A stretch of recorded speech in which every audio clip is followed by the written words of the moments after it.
This is the game that both Texas A&M and LSU have earned the right to play in over the course of the year. Both teams kind of coming off of an uncertain situation going into the year. For LSU, they obviously lose the core of what was a legendary offensive attack last year, led by Jaden Daniels and an elite receiver core. Now they bring back the O-line, but defensively, really bad last year. They went through a full defensive overhaul, picking apart that Missouri staff, adding DC Blake Baker to the program. Texas A&M, we know, new coaching staff, year one, Mike Elko, a bunch of portal players to boot. And man, you've overachieved in year one, and you've earned the right to play in this game. Both teams have. Both teams have won tough games that maybe not everybody expected them to win. Both teams lost marquee week one matchups and got a lot of shit for it. But they've both bounced back and have put themselves in position to fight for the lone spot atop the SEC standings. Hell of a game, man. It's a pivotal moment for both teams this season, and I don't think many people expected it to be this way this weekend. It's the marquee game of the weekend. It's not getting game day because game day came to A&M week one. Game day will likely be in College Station the final week of the season for the Texas game, but we have ourselves a hell of a matchup regardless. These teams are very similar. Like we just went through, both teams going through at least some sort of a shuffle. Now, LSU has a lot more continuity with their overall staff, but they still have some rebuilds they're going through right now, and it's going really well. And for A&M, it's the entire rebuild. But I think both teams are still very much in the growing and progressing portion of their arc. I don't think either team would say that they've played every game clean and up to their standard, but they've definitely played well enough to win, both railing off 6 wins in a row. But it's a game that really solidifies where you're at in the year. I mean, in a year one for Texas A&M, you win this freaking game. My goodness, you're looking at so many possibilities with the last 3 conference games on the slate. I mean, you enter the last 3 games with maybe a mulligan under your belt. We don't look at it that way, but realistically, you could lose a game and still have all your goals alive after this one.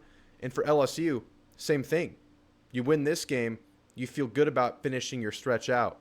So it's absolutely huge. I don't have to tell you. We're going to go through matchups today. We're going to give an LSU scouting report.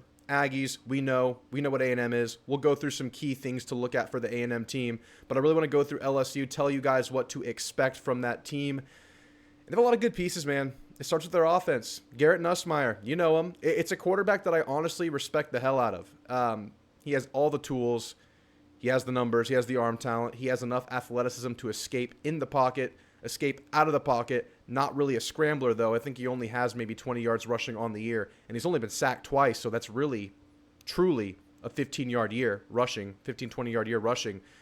But I really respect that he stuck through the program. Obviously, they added Jaden Daniels on top of him when he thought it might be his moment, but he stuck around for 2 additional years in an era of football where people are quick to leave in that kind of scenario. So I can't help but have a little bit of love for Garrett.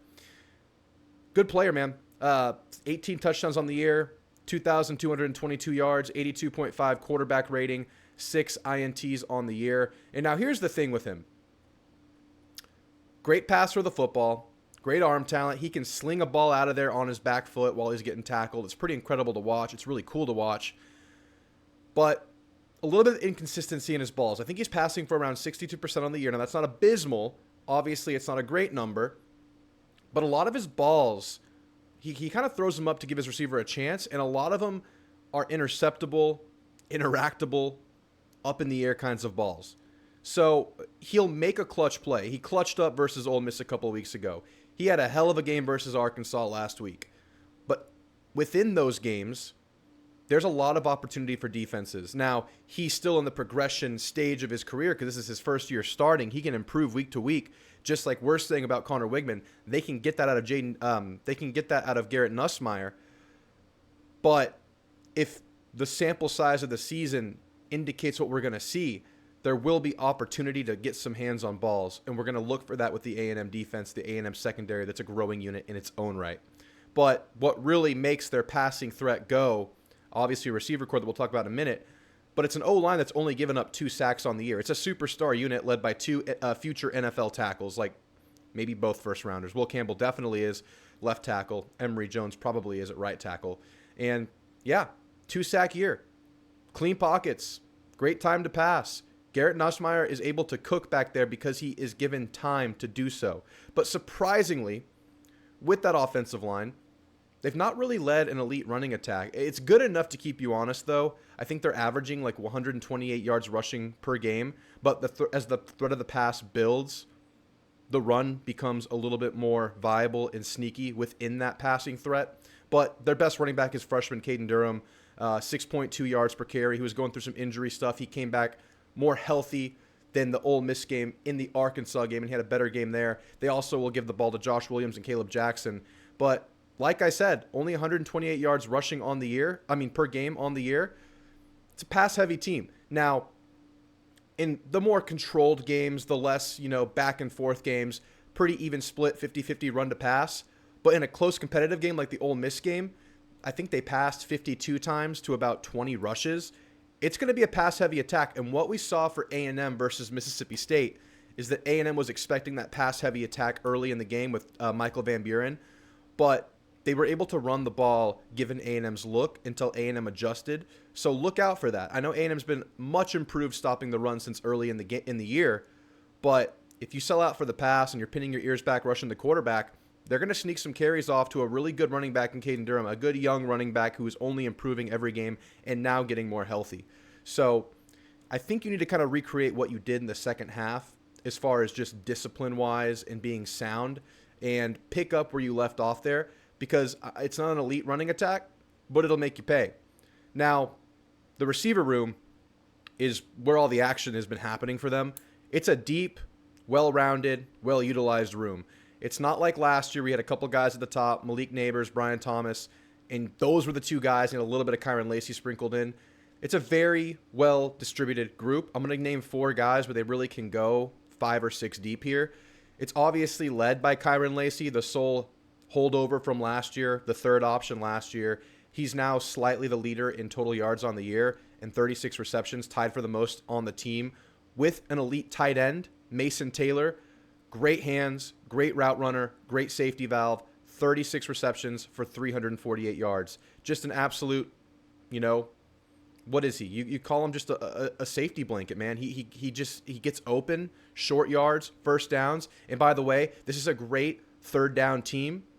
They're converting at a 50% clip, and A&M is stopping third down at a 70% clip, only giving up 30% on third downs. So what's going to give there? They also have Aaron Anderson and C.J. Daniels. C.J. Daniels is the most coveted portal receiver this last cycle, one of the most coveted portal receivers this last cycle. He has 27 receptions for 325 yards. I think he was also dealing with injury on the year. Aaron Anderson, smaller receiver, but really good hands, really good route runner, 33 receptions, 488 yards. They're going to use all of them. And I would definitely argue or just state this is the best passing attack that A&M will have faced this year. Now, I don't know if it's the most elite receiver room, but it's definitely the best offensive line, and it's definitely the best quarterback to receiver room connection. I think Missouri might have a better receiver room, but they don't have the quarterback play to get them involved in the game consistently. LSU has that. So you're really going to see A&M's growing, young together secondary truly be tested consistently play after play this game. Now, what A&M has been solid in defending the pass the last couple of games, besides 1 or 2 plays, didn't give up any explosive passes versus Mississippi State. You only gave up the 1 versus Missouri, and you only gave up the 1 versus Arkansas. So we were looking at the explosives as a big issue for this offense, giving up a couple late versus Florida, obviously giving up a couple versus Bowling Green, and then 1 per game over the next 2. But if you look at the last 3-game sample size, A&M has really shored that up. Now, they do give up a lot of underneath stuff, and that may be by design. But what A&M does is they tackle really well to prevent catch and run. And that kind of plays right into what LSU is doing. So it's a very, strength versus strength look here because LSU really targets the short to intermediate passing range. They're not throwing the ball deep too often. And Garrett has not been super accurate on the deep ball consistently on the year. But he's nails in the short to intermediate stuff. So maybe A&M still gives that stuff up. A&M is going to have to continue to tackle well against a really, really well-rounded receiver unit. I'm interested to see who they stick on Mason Taylor. I think so far on the year, you've seen the weak side linebacker handle tight ends. So you should see a Scooby versus Mason Taylor matchup pretty often. You should see a Damian Sanford versus Mason Taylor matchup pretty often. That's definitely one to watch. But you're also looking at a young corner in Des Ricks who has had some really good coverage moments, but also has had some lapses just given his youth and inexperience, because he's obviously still in his first 6-7 games, first 4 games starting as a DB. So that's an area to watch. Obviously, we're going to be keeping an eye on the nickel position for A&M. Very much a contested, highly debated topic since starter, senior leader Tyreek Chappelle went down. Is this the week they pull the BJ Mays card? The transfer, senior transfer out of UAB, previously Incarnate Word, has only been rising in his college career. Started the year banged up at corner, moved to nickel for the first time in his career. He's been getting better and better and drawing more and more praises from this staff since he started playing nickel. This might be the week he plays a huge, huge pivotal role in the game. So this is all stuff we're looking out for. They share the ball. They do a great job of getting open. It's time for the best DB game A&M has had on the year. And they have been improving. It hasn't been perfect, and LSU will have a chance to exploit it. But it's up to A&M to play their cleanest, most disciplined DB game of the year. In their most recent games, they just ball-controlled Arkansas. The biggest play of the game was like a 39-yard play, or a 29-yard play. They didn't hit any big plays versus Arkansas. They just dominated time of possession with an equal run-to-pass split, and that was with milking the game out at the end. So a little bit higher pass ratio on there. They ball control by converting third downs. They were 3 for 15 on third downs in the game. Several long sustained drives, like an 80-yard drive, several 60-yard drives. Arkansas couldn't get off the field. So what gives? We talked about it. A&M's been really good on third down. LSU is really good on third down offensively. What gives there? LSU's defense helped them stay on the field, though. If you're looking at this LSU team, I think I would safely say the offense has taken a bit of a step back compared to a historic season last year, a really high marker to hit. Offense is still a plus offense, still a really good offense, but not like that historic legendary run they had with the Heisman quarterback last year. But the defense, where I thought they would maybe take a step forward, they've taken a huge leap forward. It's a really, really good and now improving LSU defense. And that's what's really taken them over the top and put them in the position that they are in right now at this point in the year. So it's surprising, it's crazy, and if you haven't been paying attention to LSU, you probably think I'm crazy saying it. They have one of the best pass rushes in the country, and that's without Harold Perkins, and they have been getting better since Harold Perkins got knocked out for the season versus UCLA. Whit Weeks has become one of the best linebackers in the country over the last few weeks. You'll see him, number 40, white guy. You can't miss him. He's all over the field. In the last 2 games, he had 2 game-changing turnovers versus Ole Miss when the game was in the balance. He had a strip to give LSU the ball in scoring position right before the half. They got on the board before the half. Versus Arkansas, when the game was still in balance, 16-10, he had a tip, and he tipped it to himself for an interception in the backfield to give LSU the ball inside their 15-yard line. Just a menace, man. They're blitzing him. He's doing things in coverage. He's doing things tackling. He's all over the place. He's won SEC Defensive Player of the Week in back-to-back weeks. He's a problem. But it doesn't stop there with their pass rush and their front 7. Braden Swinson, I don't know how he's underrated. I don't know how we don't hear his name more. 7 sacks on the year. 28 pressures on the year. He has like an 18% win rate on his matchups, just one-on-one, not even stunting, not even blitzing. 18% is higher than Scorton. He's playing really, really well. It's definitely a test for the A&M offensive line. I will say this is definitely the best offensive line that LSU has faced on the year. And I know A&M's offensive line may still be an underrated, under-the-radar unit, but this is going to be a battle. As much as we look at the LSU offensive line and the A&M defensive line as one of the marquee matchups of the season in the sport because of all the NFL players and the coaching staffs on either side controlling both units, that's such a good matchup. But the other side is just as intriguing because A&M doesn't have the offensive line littered with NFL marquee players yet. And the LSU defense is still very much under the radar and kind of an unexpected surprise on the year. Braden Swinson, Whit Weeks, Savion Jones, the other defensive end who has 5 sacks and 19 pressures in his own right, that's going to be an absolute masterpiece. We're looking at a battle in the trenches this game, and I could not be more here for it, man. It's going to be awesome to watch. It's going to be awesome to watch scheme for scheme.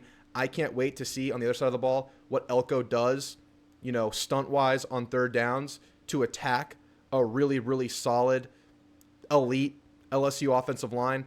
And on the other side, I can't wait to see how we protect against that. Because A&M's only given up 7 sacks in their own right on the year. And I would argue many of those were due to quarterback hesitancy or coverage sacks. I don't think the O-line is getting beat that often. So it's going to be really, really fun to watch the trenches in this game. But I do think where you can have LSU a little bit, and this is going to fall on Connor Wigman quite a bit, is in the secondary. It's not been a great passing defense. I think they're giving up maybe bottom 3 in the conference. Passing yards per game, I think like 250 passing yards a game, somewhere in that realm. And, you need a solid quarterback to exploit that. You need Connor just to lock in, be consistent, be patient, and play within himself. We saw versus Mississippi State, Connor Wigman throwing the ball to the right guys, but maybe rushing his read and throwing the wrong angle, the wrong ball to the right guy. We saw Connor have a ball slip. We saw Connor get his feet tied up with a running back. But we also saw a lot of really, really good reads and plays by Connor Wigman. So what we're going to need is just consistent quarterback play within himself. And many of those plays were not pressure plays for Connor. Many of those plays were with a clean pocket, just rushing his read, rushing the pass. Just take that extra quarter second to make the right choice for Connor Wigman. And I don't know, guys. We've seen the lows in Notre Dame, the highs versus Missouri, and we've seen the uneven play versus Mississippi State. So which Connor do we get? There is reason to believe the best is yet to come, because this kid is still only in like his 11th game played as a college athlete, thanks to injuries, thanks to, a quarterback shuffle his freshman year. So there's a lot of room for improvement, and I would argue that goes both ways for Nussmeier as well. Even though he's an older quarterback, he's still in that same realm of relative low experience at the college level. But I think there are definitely going to be situations where the receivers are getting open consistently against the secondary unit, but you have to protect. That's been what makes LSU's defense work. Yes, they're not great in coverage, but the pass rush is giving these quarterbacks hell. So O-line needs to be solid. I'll be looking at that right tackle versus the DN, because that's the one place on the offensive line where I think you've given up maybe a little bit of leakage in pass pro, but it's been pretty freaking solid, man. It's been pretty freaking surprisingly good in pass protection. Running backs need to keep protecting well. It's going to be huge in the game. So they gave up 460 yards versus Ole Miss. Their total yards given up per game is towards the bottom of the conference, but they're getting better. And they're making big plays. They're turning the ball over. Let's get into keys of the game, and then I'll give you my score prediction. If you have not liked and subscribed, please do that. It helps me greatly. I'm going to keep putting this stuff out. If you Aggies could share this with one other Aggie and get them to subscribe, I would greatly appreciate that. I'm really trying to grow this. I want to keep doing this forever. And if I see the subscribers and the likes go up, that just tells me I'm doing something right. If you could do that, it would really help. But I'm going to keep making it regardless, so do what you want. I don't really care. But it helps. Keys to the game.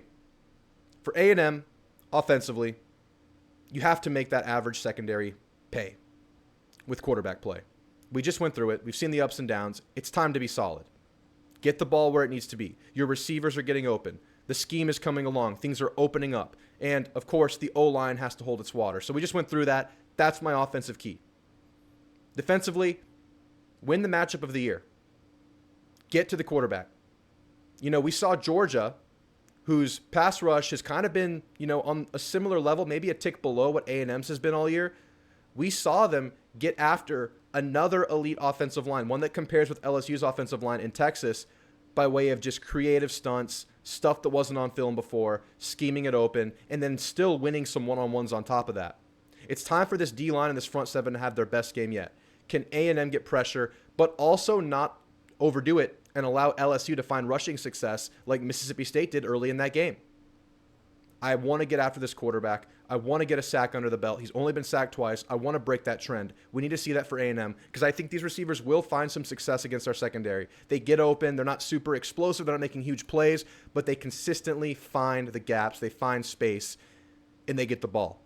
So the piece I think that you can really take advantage of is finding and manufacturing pressure. We have to see that. I want to see Elko and Bateman cook. This is the big test. This is the big game to do it. You've been pretty good pass rush. You've been pretty good run stop. Now's the time to be great. It should be an epic battle in both trenches. I'm super excited for it. For LSU, other end of the token, just protect Nuss. He's not the most mobile. He's not a scrambler, but he can help the O-line out. Can they keep protecting him? Because like I said, if he has time, I do feel like these receivers will get open. I don't think we're locking them down. I think we can have success, but I don't think A&M shuts this receiver core down. I think there's just too many viable options out there, especially with the tight end.